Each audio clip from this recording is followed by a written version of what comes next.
Hey folks, welcome to another edition of Fitness Friday Posi-TIPS with Rachelle. It is always great to be with you on Fitness Friday, the best day of the week. Gotta love it. Folks, I'm actually going to kick this episode off. Now, I told you last time that confidence was going to be a one quick episode in terms of this leadership series, and I've changed my mind. Anyone who knows me, it is practically impossible for me to just do one episode on confidence. And so I'm actually going to spend this episode, next episode on confidence, wrap up this series, episode number 15, on talent, regarding these leadership lessons. But wanted to kick off this particular episode, bam, once again, the legacy of the SWOT analysis. But folks, I hammer this point home constantly because it is so important. And I like to highlight examples from inside and outside of the fitness industry. And I've got a few for you here today. But as I've mentioned in a number of episodes here, particularly recently since March, we know, again, strengths, weaknesses, internal, opportunities and threats are external to your corporation, facility, organization, whatever the case may be. So threats, we've talked about how the coronavirus has been a tremendous threat across all industries and across all facets of life, not only in this country, but around the world. But even in the midst of there being a very threatening situation, threats and market conditions, it's always important to look for opportunities.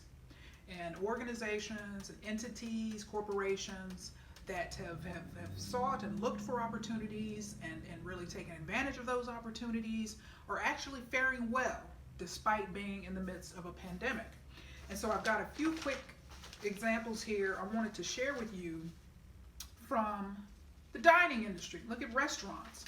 And so we know restaurants across the country have faced a lot of challenges. Many of them are closing, not to reopen their doors. It's just a very, very tough time. Some are doing well, some are barely making it. We see a number that are beginning to reopen, state by state in terms of dine-in, carry-out, and take-out has been an option for many, if not most, since the shutdown began.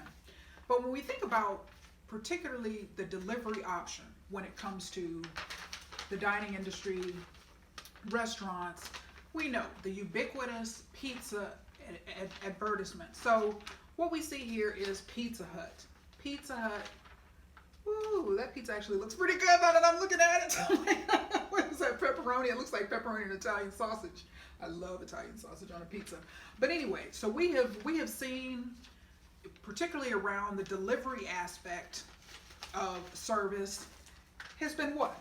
A strength of those restaurants, pizza-oriented restaurants. For years and years and years, we deliver 30 minutes delivery, 30 minutes are free. I mean, there's been all kind of promotions.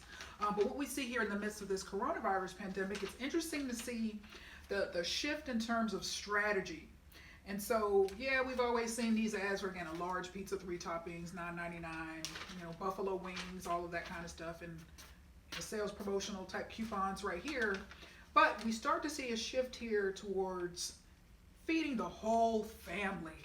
Again, because folks aren't able to, particularly to the extent pre-COVID-19, a lot of folks are eating at home. And so a lot of restaurants are actually packaging their offers based on family deals, family meals, feed the entire family. This one specifically is a big dinner box. So it includes 2 medium, 1 topping pizzas and your choice of 8 bone-out wings and 5 breadsticks, or 1 pan of pasta and 5 breadsticks, or a 3rd medium, 1 topping pizza. And so it is. We've seen this. That's been a strength of, as I mentioned, pizza chains, pizza restaurants for years and years and years. But now what we start to see is, let me show you a quick example. Like Little Caesars here, and they are highlighting to a greater extent delivery options for their pizzas. Because why? They've done extremely well with the $5 hot and ready pizza. People, you go in, you pick it up, yada yada yada.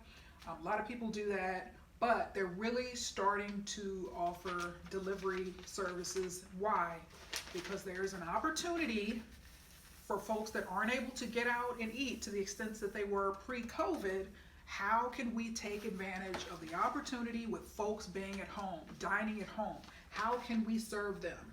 And so they've got We Deliver available online only, but also they're highlighting a price advantage here. Save $5 or more over other national chains on delivered pizza. So what is that? They're highlighting a competitive advantage that yes, we offer delivery, yes, yada, yada, yada, but you can actually, our prices are less expensive. Again, given some of the economic challenges that individuals and families are facing in the midst of this coronavirus epidemic, saving money is always a good thing, but particularly during these times. So that was another example, and the final example I wanted to show you was from Burger King. So we think about Burger King, and as a disclaimer, I used to work for Burger King in Shreveport before I started college. And so there's always gonna be a special place in my heart for Burger King. But this is actually an example. All of these were in the mailers that come to our individual homes here. And so we see here Burger King, yes, this is nothing new. They've had this highly promotional mailing that comes with all of these coupons, sales promotions, yada, yada, yada. But what has changed? Bam! You see it at the top, delivery. And then they've got another promotional enter for a chance to win $500 BK gift card or other prizes. Sign up by texting WIN to 34653 or visit bk.com to win. Again, trying to get people to obviously enter this contest, but download the app. There's a lot of different things that these entities are doing in order to generally, quite frankly, generate business during these times and take advantage of opportunities that may not have existed for them before. And so we think about in the context of competitive analysis, which is actually one of my areas of specialization, competitive strategy and competitive analysis. So if you think the prior two examples that I share with you from Pizza Hut and Little Caesars, all right, so what has been a strength of those chains for years? Okay, delivery. Again, relative to other restaurant types. Delivery, ubiquitous delivery, all right? But we can see now that this COVID pandemic has caused a lot of organizations to shift strategy and, again, take advantage of opportunities that exist. So with the number of people that have been at home and consumer behavior has shifted away from dining out, restaurants, to more eating at home, cooking at home. That's why grocery stores have done extremely well. Walmart's, places like that, Kroger, have done extremely well during this pandemic. But whereas the pizza chains may have thought, yes, from a competitive standpoint, we need to be making sure that we're staying attuned to our competitive threats in terms of other Domino's. What are some I'm not a very big pizza eater except for the major chains, particularly Little Caesars. But so I can't name off a lot of pizza restaurants. But if you just think all these, major chain pizza restaurants as well as mom and pop type of pizzerias and pizza shops across this country, around the world, frankly, because the lockdown has happened in a number of countries. And so whereas they may have thought, okay, yes, other pizza chains, we really need to be worried about these other pizza chains. Now we've had a broadening of the competitive category in terms of dining in, dining out, whatever the case may be, dining in this case, delivery, because now you've got places like Burger King offering delivery. Whereas in the past, unless you ordered, from DoorDash, Uber Eats, places like that, yes, that's been an example, but really we can see these fast food chains are taking the bull by the horns and emphasizing their own delivery services. I know I saw an ad a while ago for Popeyes was offering delivery. Red Lobster here in Novi had a sign out for a while there, several weeks of free delivery. So what you see there, as opposed to just, regardless of what type of restaurant what type of restaurant that an individual may have, the threat may have been, okay, we just need to worry about those that we are the same type of restaurants as us. Absolutely not. And you've heard me say that, particularly as it relates to the fitness industry. because you don't want to just look at if Joe or Jane owns a private facility or studio, you don't want to just look at those other similar types of facilities or studios in your area. Absolutely not. You want to look at the major chains. You want to look at YMCA. You want to look at fitness apps. Again, people are downloading apps now. You want to look at Peloton. And so you always want to, particularly from a competitive strategy standpoint, when you're doing situational analyses, make sure that you particularly don't have tunnel vision as you're looking at your competitors. You've really got to think things through and recognize the totality of the threats that exist in your particular market or to your particular facility or facilities. Because again, fitness facilities, gyms may have thought, okay, we just need to worry about other gyms. Okay, well, bam.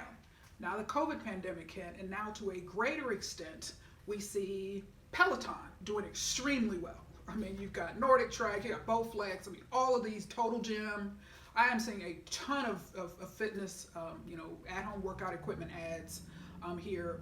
And so to a greater extent, particularly this late in the year, I mean, it's one thing if you see those ads late November, December, January, February, when there's that rush of a New Year's resolution crowd, but we are saying this deep in the year, because why? You still got a lot of gyms closed. You still got a lot of people. I mean, for a decent amount of people, consumer behavior has shifted in terms of having, I'm living proof of that, in terms of having an expectation that it has to be a gym in order for me to work out. People are using apps. People are walking. People are running. People are just doing what they have to do. Workout DVDs, pardon me.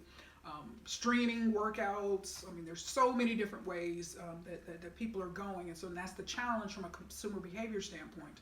The longer in any category, the longer the things kind of drag out, then the tougher it is from a consumer behavior standpoint. It can be, not always, not generally speaking, but it can be a challenge in order to sway people back to some of their ingrained behaviors. So just had to share that. Whenever I see competitive type of examples, love to share those and never pass up an opportunity to discuss the SWOT analysis. I tell you what, folks, my Northwestern professors would be so proud. They're like, Rachelle, we really highlighted that SWOT analysis, and she nails it on these episodes. All right, folks, but gonna shift gears here into confidence. I'm gonna talk about confidence here. It's so important, particularly from a leadership standpoint, folks, because struggling in the area of confidence and just oh my gosh, is going to impact your life. It is going to impact your life, no matter how much a person may try to hide it or mask it. If a person struggles with deep insecurities, it's going to come out. It's only a matter of time, and it's only a matter of in what type of situations and scenarios that insecurity will rear its ugly head. And so I'm going to talk about my journey here, and this is going to have a different take here, particularly on a Fitness Friday. I've talked about confidence over the years, but I'm going to get real personal because I want to challenge you on a personal level. Yes, we're going to take it up a notch to leadership next time, but this time we just want to keep it personal for you to really evaluate, where do I stand personally in terms of my confidence? How insecure am I? What can I do about this? It's impacting my life, because it is. It really will impact your life in unseen ways, in innumerable ways. And so my own confidence journey. So gonna have to speed this along to make sure I cover everything I want to cover during this episode. But as I've alluded to in previous episodes, now I had a good foundation in terms of confidence growing up. And so the way I personally think of confidence, I think of it in two buckets. The confidence in terms of knowing who you are, being secure in who you are, having a solid self-identity, and then the what you do in terms of your skills, your abilities, what you're able to make happen.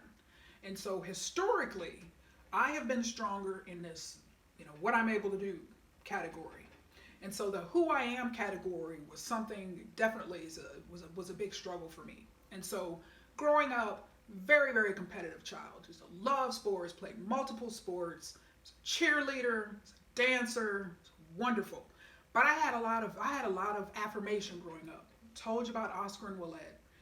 Growing up, they affirm me. You are smart, you are talented, you're athletic, there's nothing you can't do, you're attractive, you're special. I mean, I heard all of them, still hear those type of messages.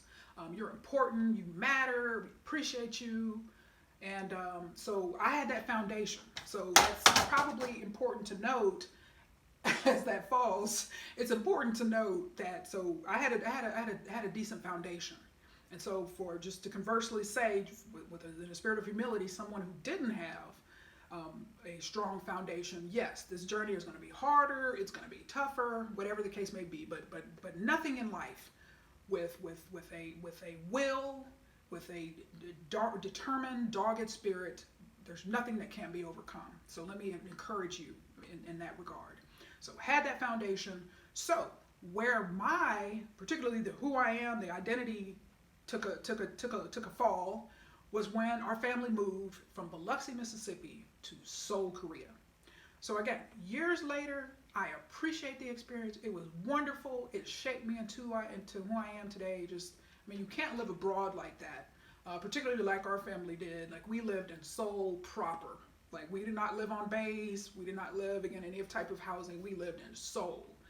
So it was a really good experience. But what I recognize now, again, looking back in hindsight, and in teenagers, it's pretty typical to struggle with insecurity, and you don't know who you are yet. So these type of struggles are definitely real, particularly as we are younger. But we don't have to stay there. So moved to Korea, so my whole world changed. My whole concept of normal had changed. I left all of my friends, had to start over new. So it was all about trying to fit in, trying to be accepted, want these people to like me. And so that was that experience.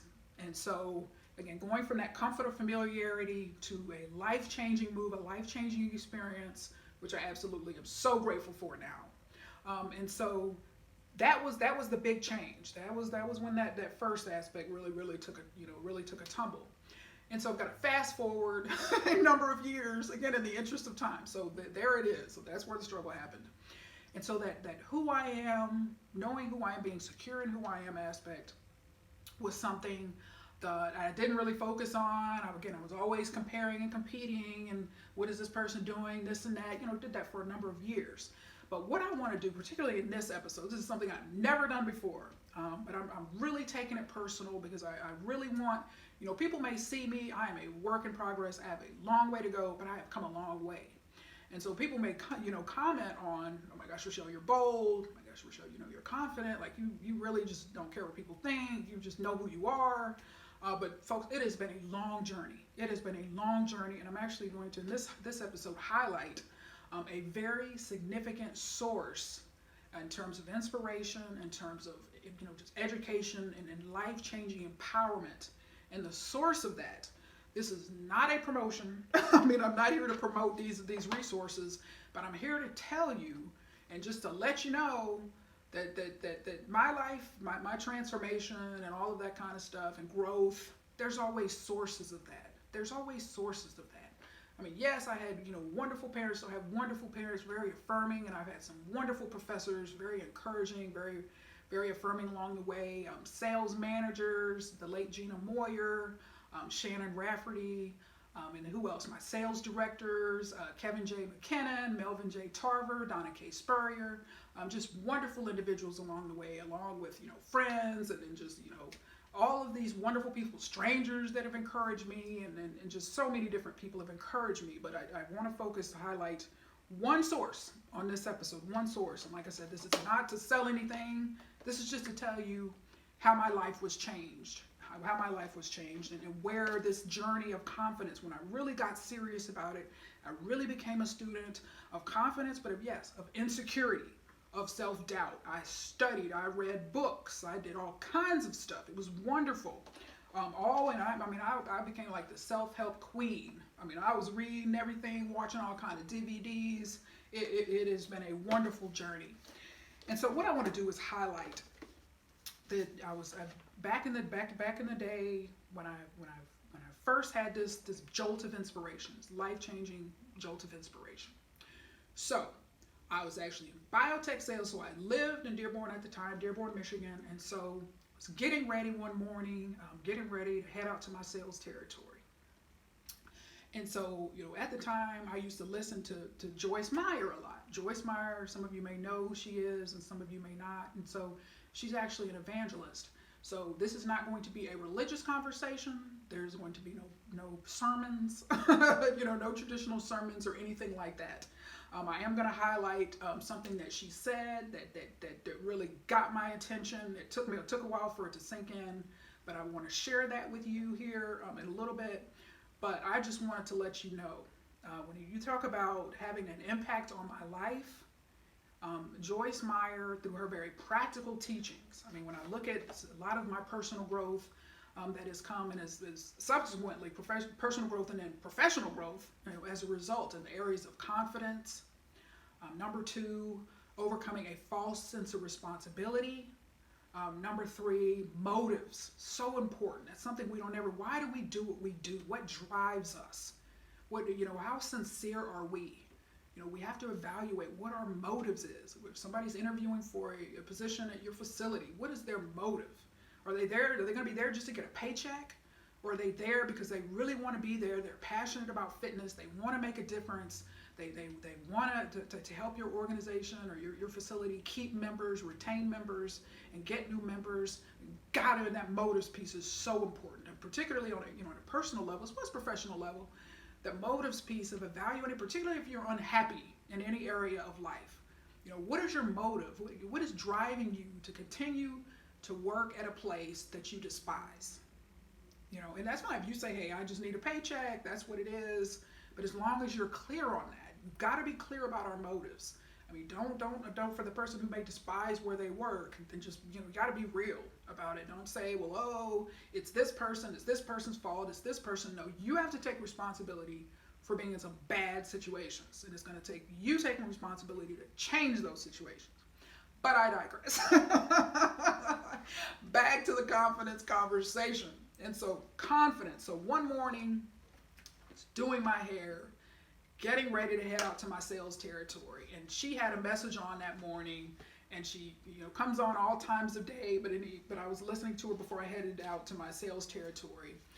And the series that she had at that particular morning was part of a series, but it's called, and I bought the resources after that, How to Succeed at Being Yourself. So this is the book. This is actually 4 CDs inside, where she gives a message and talks more in depth about all facets of things that are in the book. She gives some highlights in the book of what's in the book. And so these are not promotional. This is not a promotional. Not trying to sell anything for her. I'm just telling you where the serious jolt of inspiration, life-changing inspiration, came from me personally. And so. And I just, before I forget, when I pull these resources out, and I have anybody comes to my house, they're like, Rachelle, you love to read. I've always been a voracious reader, so I have got a massive collection of books. A number of which are actually self-help type books, as well as a large spiritual collection, religious collection. I've got a lot of different things that you can see all the growth that I've done, really focused growth that I've undertaken on my own over the years.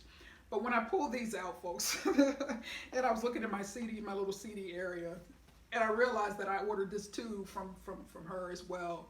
And the title is Testing Your Level of Humility.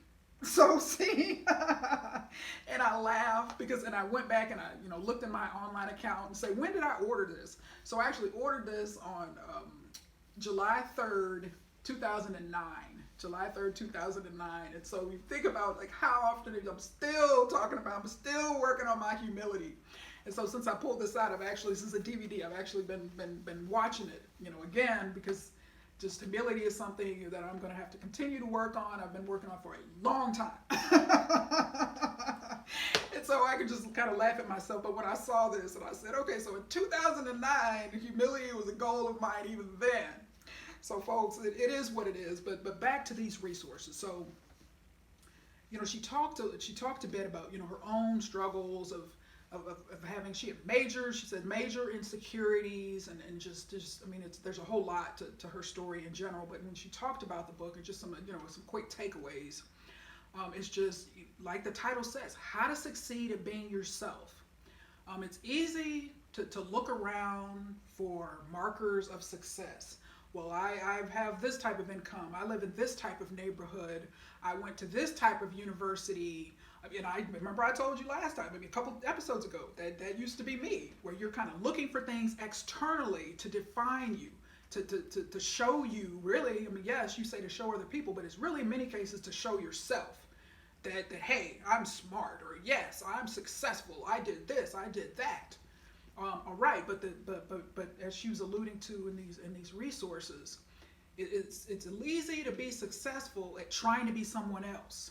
I mean, if somebody has all the trappings, quote unquote, of success, of living in the right neighborhood, and their kids go to the right schools, and they went to the right college, but if they're miserable because they feel like they're living a lie, yes, or they feel like this, I'm not happy, I don't want to work here, I hate my career. And I've been through this with a number of people. And I've made changes in my own life that I've talked about in previous episodes. Because why? You can be in a situation where society may say, oh gosh, this person got this and they got it made, whatever, this and that. But if you are not happy, if you are miserable, if you're waking up dreading, going to work, or dreading a situation, it is what it is. So we've got to work on being secure and learning to be secure in who we are. Because folks, that's going to change your life in a tremendous way. I can tell you that from personal experience. There's just, when I look back at my own growth, I just really cannot believe it. Cannot believe it. Like, how did Rachelle Smith go from a person who needed, again, that oh, I've got to have this type of name and on my resume, I've got to have this, I've got to, looking for things to externally to define me, to waking up every day, comfortable in my own skin, not wanting to be anybody else, not wanting to be like anybody else, just knowing, hey, I have strengths, I have weaknesses, just a balanced, healthy opinion of myself. And there have been a number of resources to help me get there, and I still continue to work on it. And I'll always continue to work on it, because society will challenge that, try to put you in a box and tell you got to do this and tell you got to do that. And so it truly, hearing these two was life changing. And I look back around, the same time, about a year before that, I had had decided, I really want to help people. I want to make a difference in the world, yada, yada, yada. And again, it's easy for me to look back now and see the steps and all of that. And now I say, okay, I had that goal. That's what I wanted to do. Step one was confidence. Step one was working on confidence. And if I didn't understand it at the time, and I was starting off with this, and it just, this whole plethora of resources in terms of growth, I didn't understand it at the time. But I do now. I absolutely do now. And let me tell you, just on a very real, practical level. Now, back in 2005, 2006, I used to write weekly Posi-TIPS. And now these are obviously video Posi-TIPS, but I used to write, weekly inspirational narratives and this and that. And I really wanted to help people and just make a difference and change people's lives. I look back and laugh now, but I had a lot of my own growing to do. And so when I think, if I really would have just yes, it's all about helping people and not having the growth along the way, in many respects, yes, I could have been helping people, but what was I going to teach people? How to be insecure, how to look around for validation, how, you know what I mean? Just this, those type of, that would have been a very big challenge. I needed to grow in a lot of areas before I could help anybody else grow. You see what I'm saying? That old notion of you can't give away what you don't have. How can I teach anybody how to be comfortable in their own skin if I don't know what that is? If I don't know. And I remember my former sales manager, Steve Rushak, and I kind of didn't really appreciate the depth of his compliment. He took over our team, he was our new sales manager, and he worked with me one time in the field. And I remember when, at the end of the day, we had a field visit or a field ride along where he rode along as I made sales calls. And he said, Rachelle, there's a few things about you I've already realized. You're very comfortable with yourself. You're very genuine and sincere. And you have an innate ability for leadership.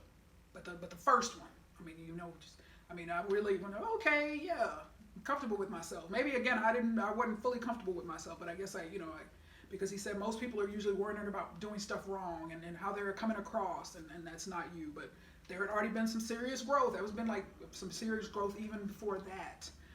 And so growth is possible, but I just recognize, particularly around this having a decent level of, we're not going to have a perfect level of confidence, but having a decent, healthy level of confidence, folks. Do you realize, like even these Posi-TIPS, I mean, there's other things obviously that I do in life, but these Posi-TIPS, you realize what a disaster, I mean, it may be disaster such a strong word, but I just mean disaster in terms of the ability to be a positive light in the world. And let me explain what I mean by that. And so,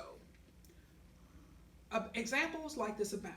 When somebody has a platform, and we as leaders, we're all leading something in life. So again, don't just look at somebody that may have a platform and say, well, they're a leader and I'm not. Yes, you are. You're leading something. You're leading some people somewhere, in many different leadership roles. But one of the challenges of leadership is, if a person does not know who they are, he or she is, get ready. Get ready. There's going to be so many negative, toxic consequences that come from that. It is just, I mean, I could sit here for the next 3 hours and talk about just what a challenge that is. And how would that come out in terms of these Posi-TIPS? If I hadn't had that growth, going back to motives. Remember, I told you I've spent a lot of time, focusing on motives and why I do what I do. And I've told you these Posi-TIPS. What am I here for? To tell the truth and to help people. Very simple. Those are not the two. I did not have that clarity when I first started doing these. It was more about different things. It was about lead generation and telling, okay, well, here's my number, call me, and all of these stuff. You need some help, call my number, and here's my email, all of this type of stuff. So it was lead generation in terms of, hey, if you need some help in any other area, consulting, coaching, speaking, whatever, training, give me a call. Yes. But I just realized, and I've had a lot of clarity around these Posi-TIPS. I don't want there to be any strings attached with these. That's why I don't do that. I don't do any type of promotional things like that anymore. Stopped doing that several years ago. But I had some clarity around that. And so the motives are very clear. But folks, if I didn't have those motives, I want to just help people regardless of where they live. They get a spark of inspiration or encouragement or being challenged, and then they do something different or change their lives. That's fine. They don't have to let me know. That's all. That's fine. Just go on, live your best life, do the best you can. That's fine. But if I had impure motives that sprung from insecurity, such as if I had a need to feel important, these episodes would be very different. If I had a need to prove to you how smart I am and tell you how smart I am, these episodes would be very different.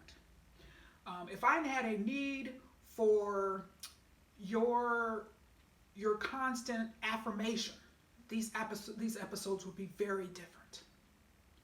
And if I struggled with a very profound pathological issue of insecurity, these episodes would be disastrous, because I would be on these episodes dishonoring people, belittling people in organizations and all of this and that, name calling, shaming, all of that would be in these episodes. And because of the growth that I've had over the years, I recognize the importance, particularly from a leadership perspective, to honor people. One of my best friends from Seoul American High School in Korea told me a few years ago, Rachelle, that's one thing, you honor people. You give credit, you do whatever. And I said, well, you know what? That's been a result of some growth. Years and years ago, super hyper competitive Rachelle, like, no. I wasn't giving everybody credit and giving everybody kudos and all of this and that. Why? Because it's all like I was trying to get the kudos and all of that. And so, but recognize, folks, our behavior is going to reflect our level of confidence and security or insecurity. It is coming out. It is only a matter of time. It is only a matter of how and in what circumstances are they brought out.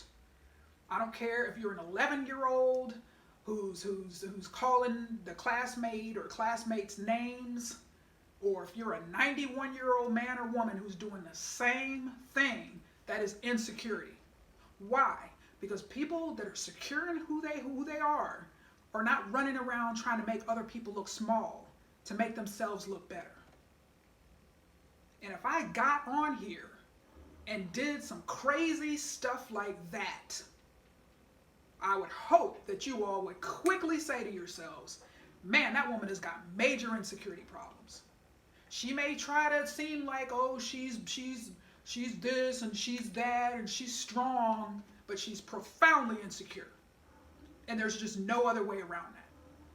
And you expect that level of insecurity of the 11-year-old or 15-year-old person that may be in high school doing all that kind of stuff. But folks, as adults, we can't be doing that, because that somebody who's concerned about, oh, well, if I I always got to project strength and all of this and that, and calling people weak and names and all of this type of stuff. Insecure people do that. Don't be fooled. So I recognize why I had to spend years working on my confidence, still working on it, so I would not get in front of any audience, virtually, in person, or even in a one-on-one or a group conversation, and feel the need, as a result of low self-esteem, trying to make other people look bad so I can make myself look better. And that's it. That's it. I did not understand it. I did not understand it. Because leadership, folks, is a great responsibility that we all have. We all have. Again, we can't give what we don't have. A parent who struggles with profound insecurities is in many cases going to have a very tough time propping up their child, giving that child affirmation. Because if you feel awful and you feel awful about yourself, it's going to be hard for you to be like, okay, child, you are wonderful, you are awesome. Like, yeah, does that happen where parents are able to supersede that? But in many cases, no. And you see a lot of these type of shows, everything from intervention to Dr. Phil, these helping type of shows that I've always for years been very interested in. That Iyanla Fix My Life on the OWN network. I'm very big into the helping shows. Why? Because I'm a helper. But you recognize, and in many of these cases, they will ask the person, like, where did this come from? Well, my childhood. I had a bad childhood. My parents neglected me, or they told me I was awful and I wasn't going to do anything with my life. And it stems with, we can't give away what we don't have. Yeah, I'm able to give away positivity and happiness and a zest for life because it's all here. All right? But that wasn't always the case. It's easy to kind of look at society and say, well, I should be doing this, or I should be doing that, or this, and people are always comparing themselves. A famous person once said, comparison is the root of all inferiority.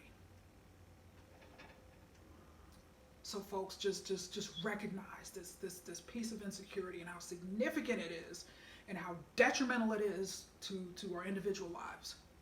I had a lady I knew at a former church of mine, very nice lady.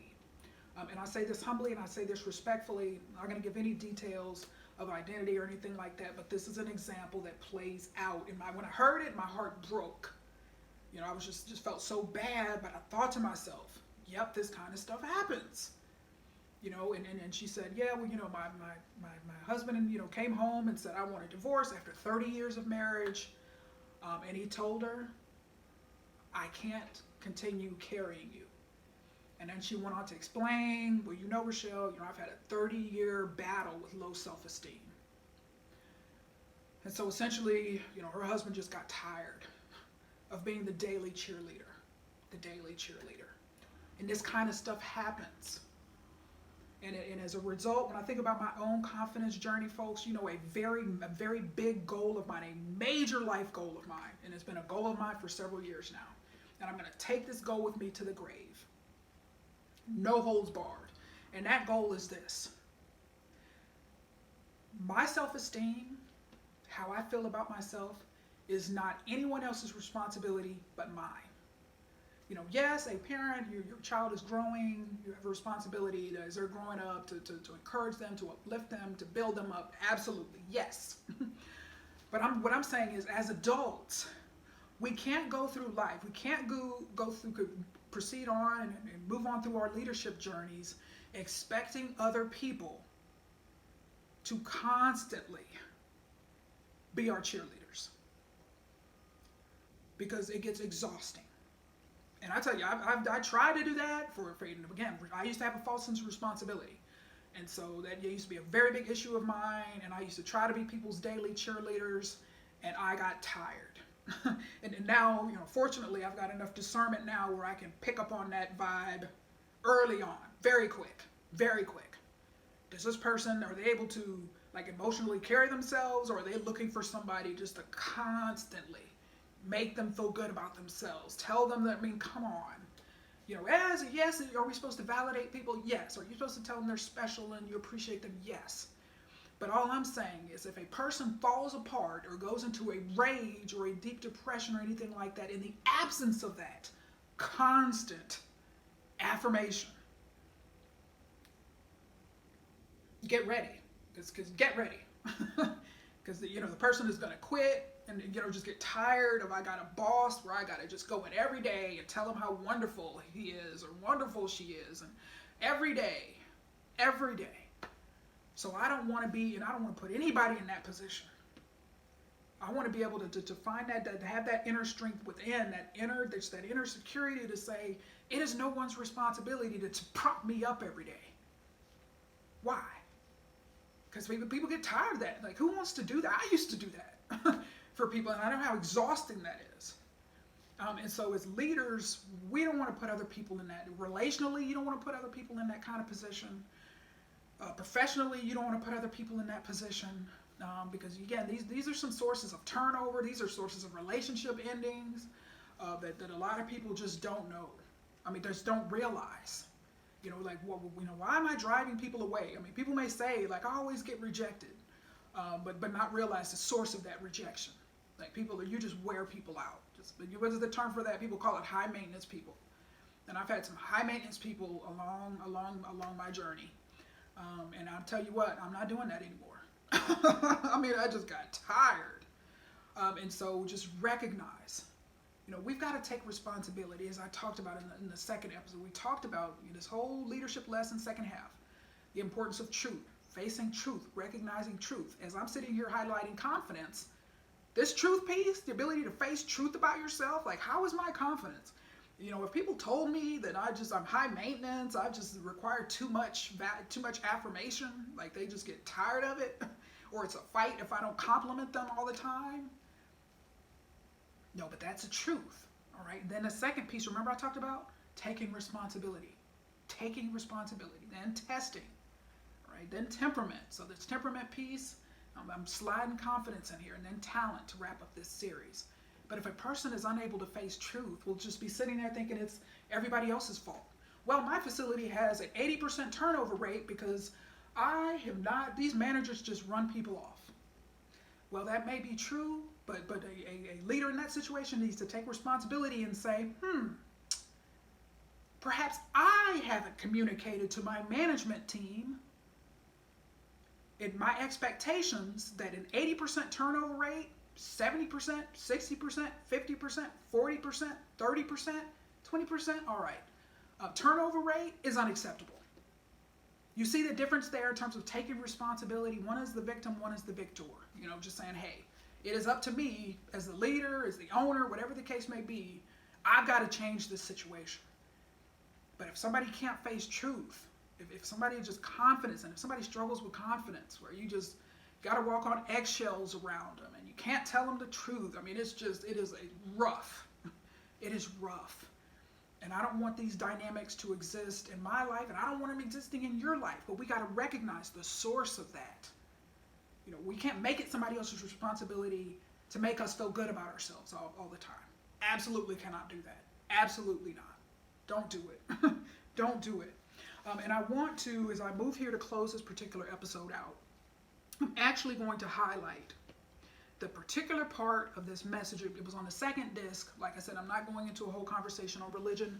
There is no quote unquote, formal scriptures or anything highlighted in this particular piece. I know how to draw the boundaries on my professional and public addresses.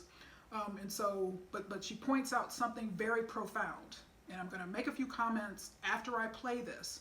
But I don't want you to just listen to this and then think about somebody you know that it relates to, or your boss, or one of your colleagues, or your spouse. Think about this when she says these profound words. I mean, this will shake you up, because I've quoted her. I've quoted this when I'm about to play for you, but this is Posi-TIPS. This is my own thing, so I've got a lot more leeway and flexibility. So I'm actually going to play these few sentences that she said, so you can hear the impact of the audience and how they were dead quiet.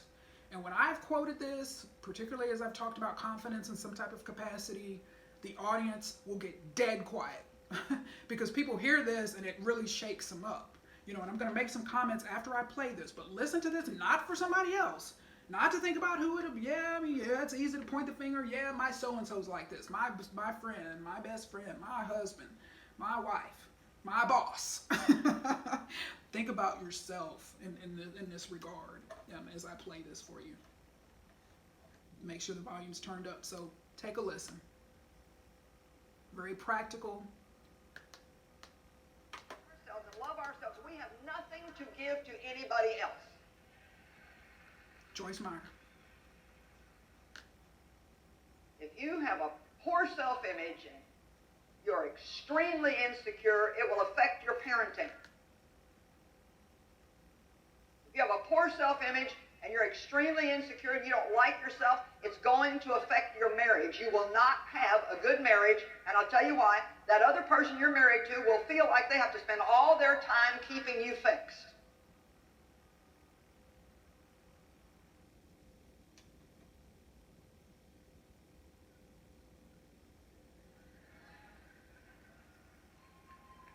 Well, I know that's the way Dave felt when we were married. He couldn't confront me. Because if a person's insecure, you don't dare ever tell them that they're wrong about anything, because they already feel so wrong. If you tell them that they made a mistake or did something wrong, they will blow up.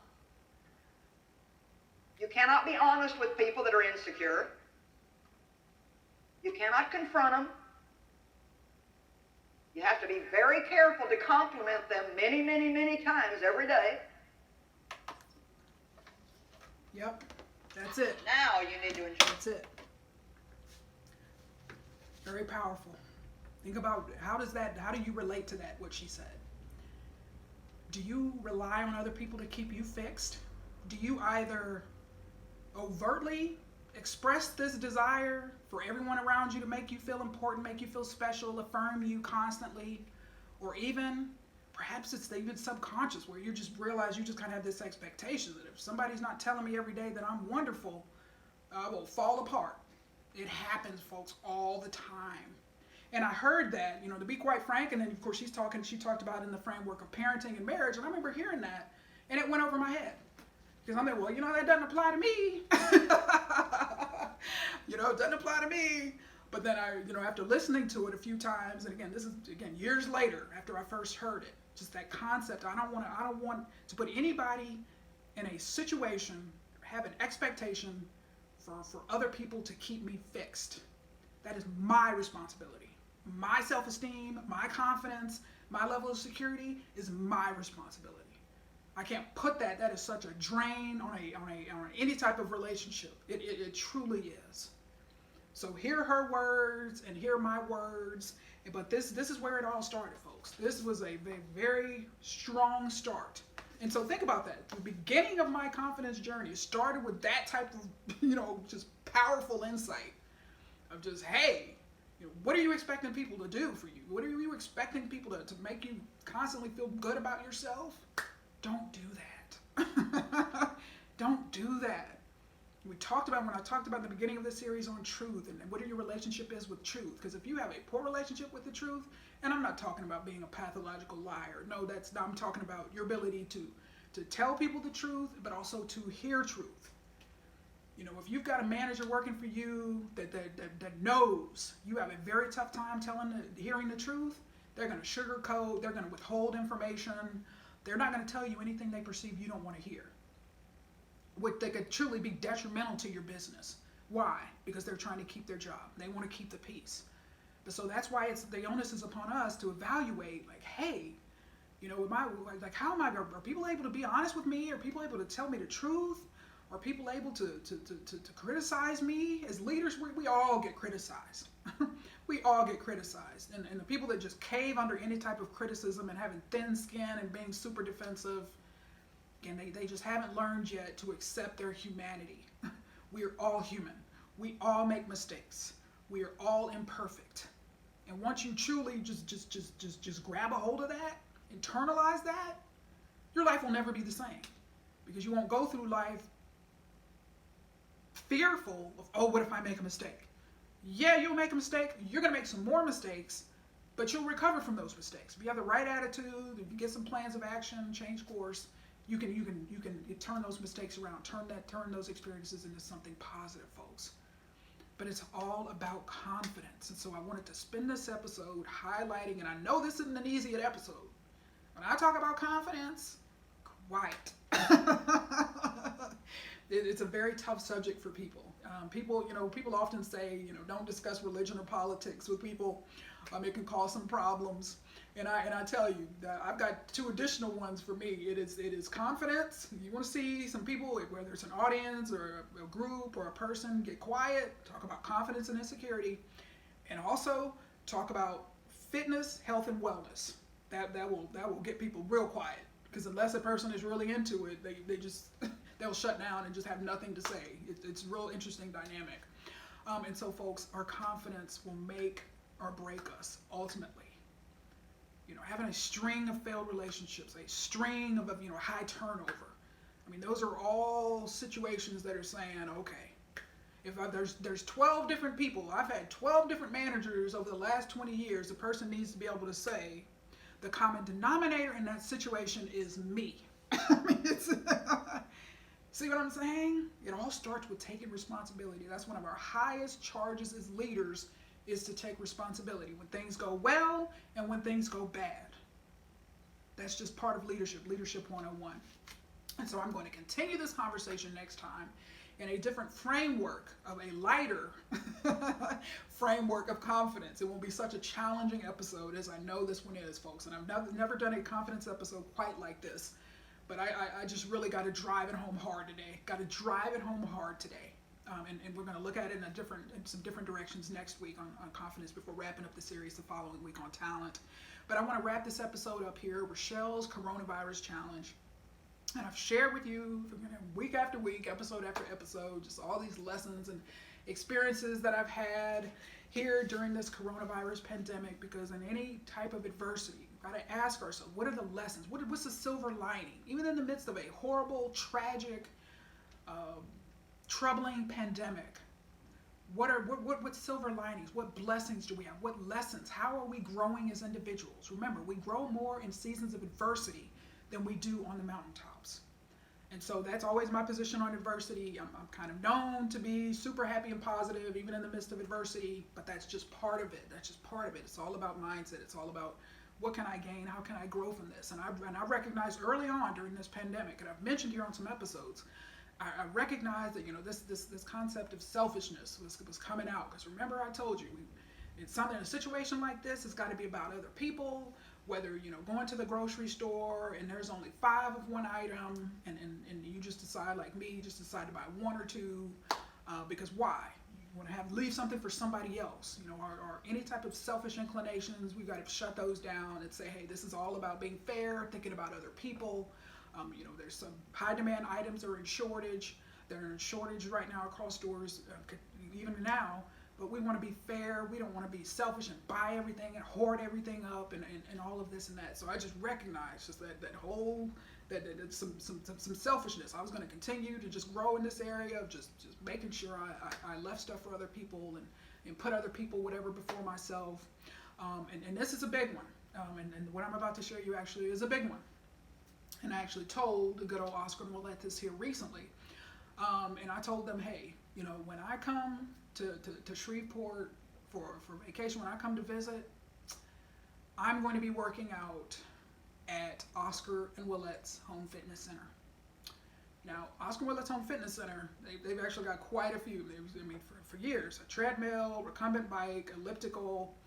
So I'm actually going to be doing hybrid workouts again. So hybrid workouts on cardio machines, coupled with HIIT training, and it's my regular resistance trainings and things like that. And they live on a hill, so I'll be able to do some hill sprints, running up and down, and just different things, and go and do some power walking at AC Steer Park.